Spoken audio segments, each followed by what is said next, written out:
Hello everyone, আসসালামু আলাইকুম। কি অবস্থা সবার? সবাই কেমন আছেন? জানি কারো মন ভালো নেই, কেউ ভালো নেই, আমরাও ভালো নেই। তারপরেও জিজ্ঞেস করছি কেমন আছেন সবাই। গত 14টা দিন আমাদের দেশের অবস্থা যে ভয়াবহ ছিল, আর এখনও কিন্তু দেশের অবস্থা শিথিল হয়নি। আর এই কয়টা দিন কিন্তু একদমই নেট থেকে সবাই আমরা বিচ্ছিন্ন ছিলাম। চাইলে কিন্তু আমরা নেটে ঢুকে কিছু দেখতেই পারতাম না, তবে টুকটাক যে নিউজগুলো পেতাম আর সেগুলো শুনে কিন্তু অনেক বেশি মন খারাপ থাকতো। আমি 1952 ভাষার আন্দোলন দেখি নাই বা 1971 মুক্তিযুদ্ধ দেখি নাই, কিন্তু 2024 জুলাই মাসের যে আন্দোলনটা দেখলাম আমি ছাত্রদের, আর এই আন্দোলনটা কিন্তু ওই আন্দোলনগুলো থেকে কোনো অংশে কম না। আর আমরা চাইলেই কিন্তু সব কিছু বলতে পারি না, সব কিছু করতে পারি না, যেহেতু আমাদের হাত মুখ সব কিছুই বাঁধা। আমার কানে এখনও সে আওয়াজটা বেজে ওঠে, কারো পানি লাগবে, কারো পানি লাগবে।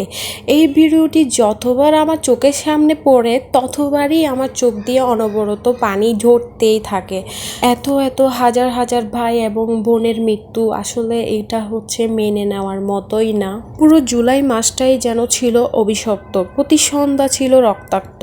এমন জুলাই আর না আসুক। স্বাধীনতা অর্জন করার চেয়ে স্বাধীনতা রক্ষা করা কঠিন, এই কথাটা শুধু পড়তাম, এখন নিজ চোখে সেটা দেখতেই হচ্ছে। আমরা ছোটবেলা থেকে শিখে এসেছি শিক্ষা জাতির মেরুদণ্ড, অথচ আমাদেরকে দেখিয়ে দিল শিক্ষাই জাতির হলো মৃত্যুদণ্ড। সব কিছুই ঠিক হয়ে গেল, কোটাও মেনে নিল, মেধাও থেকে গেল, শুধু কিছু মেধাবীরা চলে গেল, আর কখনো আসবে না অধিকারের দাবি চাইতে। আমি আল্লাহর কাছে দোয়া করি এই পরিস্থিতি যেন খুব তাড়াতাড়ি ঠিক হয়ে যায়, আর কোনো মায়ের বুক যেন খালি না। গত 14টা দিন একদমই বাসায় বন্দি বলা যায়। মোবাইলে যেহেতু ইন্টারনেট ছিল না, মোবাইলেও একদম চাপি নাই, আর টিভিও ওই রকম দেখাই হয় না, যার কারণে কিন্তু আমরা সব কিছু থেকে একদমই বিচ্ছিন্ন ছিলাম। আর বাসায় থাকতে থাকতে এত বেশি খারাপ লাগছে, তার সাথে টিভির নিউজ দেখে আরো বেশি খারাপ লাগছিল। গত 14 দিন ইন্টারনেট না থাকার কারণে বাসায় অনেক বেশি সময় দিতে পেরেছি, আর আমার বাচ্চাদের সাথেও অনেক খেলাধুলা করেছি। আমার ছোট বাচ্চা, বড় বাচ্চা, ওরা তো মোবাইল নিয়েই পড়ে থাকে, আমিও মোবাইল নিয়েই পড়ে থাকি।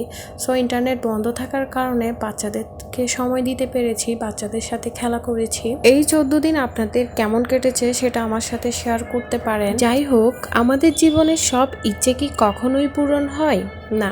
সব ইচ্ছে কখনোই পূরণ হয় না, মাঝে মাঝে অপূর্ণতায় নিয়েই বেঁচে থাকতে হয়। সময়ের সাথে সাথে বয়স বাড়ছে, দায়িত্ব বাড়ছে, টেনশন বাড়ছে, শুধু ভালো থাকাটাই জীবন থেকে দিন দিন কমে যাচ্ছে। এটাই বুঝি জীবন। যাই হোক, গত 14টা দিন একদমই ভালো ছিলাম না, একদমই ভালো লাগতো না, মনটা অনেক বেশি খারাপ লাগতো। আর নিউজ ফিড স্ক্রল করলেই তো অনেক বেশি খারাপ লাগতেছিল, মানে দেখতেই পারতাম না যে নিউজগুলো, এত বেশি খারাপ লাগতেছিল। যাই হোক, সব কিছুই যেন আগের মতো ঠিকঠাক হয়ে যায়, এটাই দোয়া করি। এই তো আমার গত 14 দিন এইভাবেই কেটেছে। বাচ্চাদের সাথে খেলাধুলা করেছি, রান্নাবান্না করেছি, আর বাচ্চাদেরকে সময় দিয়েছি। আর বাসা থেকে তো বের হতে পারিনি, যার জন্য বাসায় ছিলাম। আজকে এই পর্যন্তই। সবাই ভালো থাকবেন। আল্লাহ হাফেজ।